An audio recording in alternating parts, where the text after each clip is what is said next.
지난달 캄보디아는 중국으로부터 지원을 받아 17억 달러 하나로 약 2조 3천억 원 규모의 새로운 운하 건설에 2024년 10월부터 들어가겠다고 캄보디아 부총리가 발표했습니다. 이는 중국의 일대일로라 불리는 여러 현대판 실크로드 중 하나라고 볼 수도 있지만 중국 바로 밑에 있는 동남아시아에서 일어나고 있는 프로젝트이기에 그 중요성과 의미는 더 큰 것 같은데요. 대체 어떤 프로젝트이며 동남아시아의 지정학적 판도에 어떤 변화를 줄지 알아보도록 하겠습니다. 먼저 이 새롭게 만들어질 푸난테코 운하의 수로부터 한번 살펴볼까요? 우선 캄보디아의 수도 프놈펜에서 메콩강을 타고 남동쪽으로 조금 내려온 곳에 있는 뿌렉타케오에서 바삭강의 뿌렉타에크까지 연결합니다. 그리고 기존의 바삭강의 흐름을 타고 아래쪽에 뿌렉타힌까지 연결되고 이곳부터 칸달, 타케오, 캄폿, 캡 등 4개 주를 통과하고 최종적으로는 태국만으로 연결되는 루트죠. 총 운하의 길이는 180km, 폭은 100m에 달하는 수준으로 건설할 계획입니다. 여기엔 3개의 수문 시스템과 11개의 교량, 그리고 208km의 도보까지 포함이 되죠. 운하의 건설 기간은 약 4년 정도 소요되어 2028년에 완공될 것으로 예상됩니다. 자,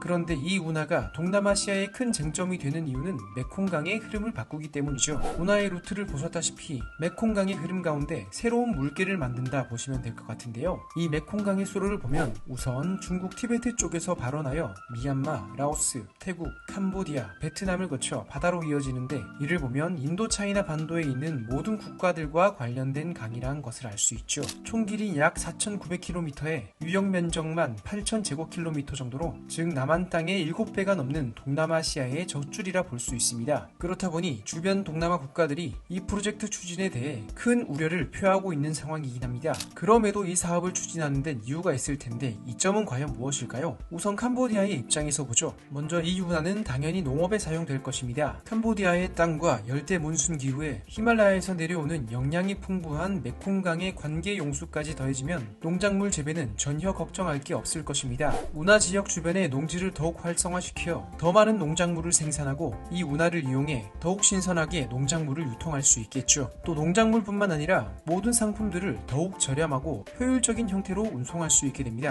아마도 여러 글로벌 기업들의 의류를 구매하셨을 때 메이드 인 캄보디아 라고 적힌 태그를 많이 보셨을 것입니다. 의류 생산은 캄보디아 경제의 중요한 산업 중 하나인데요. 의류 생산업의 중심지가 바로 캄보디아의 수도 프놈펜이거든요. 프놈펜은 메콩강 유역에 위치하고 있어 메콩강에 대한 접근은 가능하지만 강에서 바다로 이어지기 위해선 베트남을 거칠 수밖에 없습니다. 그렇다 보니 현재 캄보디아는 베트남의 항구, 특히 사이공 항구 단지에 대한 의존도가 매우 높은 상황인데 글로벌 시장에서 경쟁력이 점점 더 중요해지는 만큼 다른 국가에 지나치게 의존하는 것은 무역에 있어 당연히 매우 좋지 않은 부분입니다. 아무래도 베트남의 항구를 이용하면 이용료를 베트남에 지불해야 하는 것은 물론 양국 간 관계가 악화되면 베트남이 항구 접근권을 막아버릴 수도 있는 잠재적 위험도 크다 볼 수 있습니다. 이게 과장된 우려만도 아닌 게 1994년 양국 간의 불화로 베트남은 실제 잠시지만 메콩강 삼각주를 통과하는 캄보디아 선박을 차단하기도 하여 캄보디아 해운이 봉쇄되기도 했죠. 캄보디아 왕립 아카데미 경제학 연구원에 따르면 새로운 운하를 이용할 경우 운송 비용이 컨테이너당 최대 300달러, 하나로 약 40만원 정도를 절감할 수 있을 것이라 얘기를 했는데 이렇게 줄어드는 만큼 캄보디아 제품은 국제시장에서 우위를 얻을 수 있는 것이죠. 특히 최근 미국뿐만 아니라 유럽 국가들까지 관세 장벽을 높이는 움직임이 있는 상황에서 이를 상쇄할 수 있는 좋은 방안이 될 것입니다.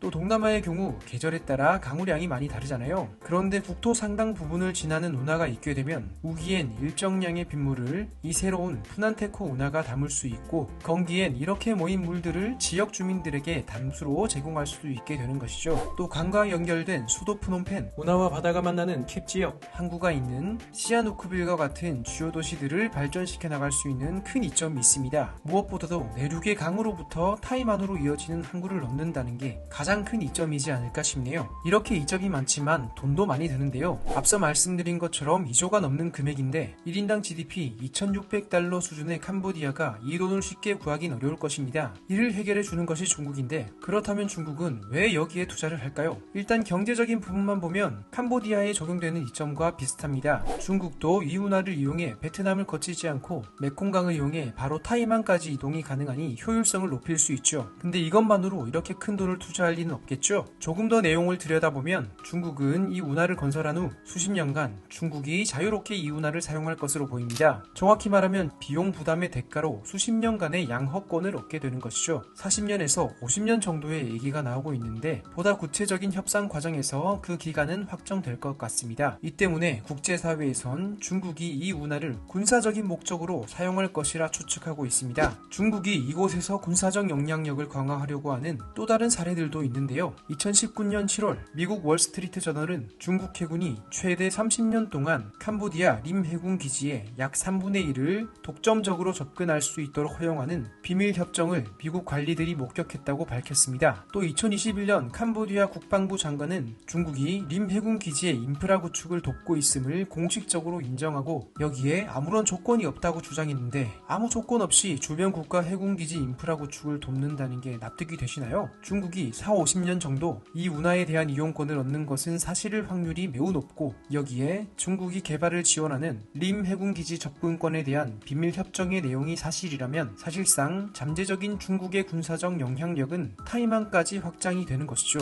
실제로 지난 4월 림 해군 기지에서 두 척의 중국 군함이 위성 사진으로 발견되기도 했습니다. 이렇게 되면 동남아 국가들은 긴장할 수밖에 없는데 가장 크게 반발하는 국가는 바로 베트남이죠. 지도로만 보아도 베트남은 중국에 완전히 포위가 될 수 있는 상황입니다. 중국 본토에서 내려오는 해군력, 림 해군 기지의 군함, 또 메콩강을 통해 캄보디아로 들어와 함께 들어오는 일부 군사 세력이 합쳐진다면 베트남은 사방에서 공격을 당할 수 있게 되는 것입니다. 당연히 베트남에겐 큰 위협인 것이죠. 또 경제적으로 보아도 메콩강을 통해 무역을 하려는 상류 국가들이 꼭 베트남만을 통과하지 않아도 되니 인도차이나 반도 무역에서 베트남의 영향력은 당연히 낮아지게 됩니다. 그리고 중국이 이미 상류에 너무 많은 수력 발전댐을 건설했고 계속해서 건설하고 있다 보니 메콩강의 수량이 줄어들고 수위가 낮아지고 강이 마르고 그만큼 바닷물이 메콩강 삼각주 쪽으로 들어오다 보니 베트남 쪽 메콩강의 염도가 높아지고 생태계가 파괴되는 등 여러 피해를 입고 있는 상황이었거든요. 그런데 베트남 바로 위에 새로운 수로를 뚫으면 아무래도 하류의 수량은 더 줄어들 수밖에 없기에 베트남 쪽 메콩강 삼각주의 어업, 관계 시스템, 생태계 등에 부정적 영향을 미칠 가능성이 상당히 있는 것입니다. 메콩강 위원회는 전혀 역할을 하고 있지 못하는 것 같네요. 오늘 이렇게 캄보디아의 새로운 운하를 둘러싼 이야기를 해보았는데요. 경제적 상황이 좋지 않고 의류 생산업이 차지하는 경제적 비중이 높은 캄보디아 입장에선 괜찮은 선택이지 않나 싶습니다. 다만 의류 생산업 이외엔 기본적인 농업, 관광업을 제외하고는 특별한 경제적 강점이 없는 간단히 말해 산업들이 지나치게 저부가가치인데 이런 상황에서 푸난테코 운하가 과연 캄보디아 경제 발전에 큰 영향을 줄지 관심을 가지고 지켜보시면 좋을 것 같습니다. 또 중국이 이를 어떻게 이용할지 동남아시아의 지정학적 판도 변화에 주목하며 향후 전개를 살펴보는 게 좋지 않을까 싶네요. 영상이 도움되셨길 바랍니다. 시청 고맙습니다.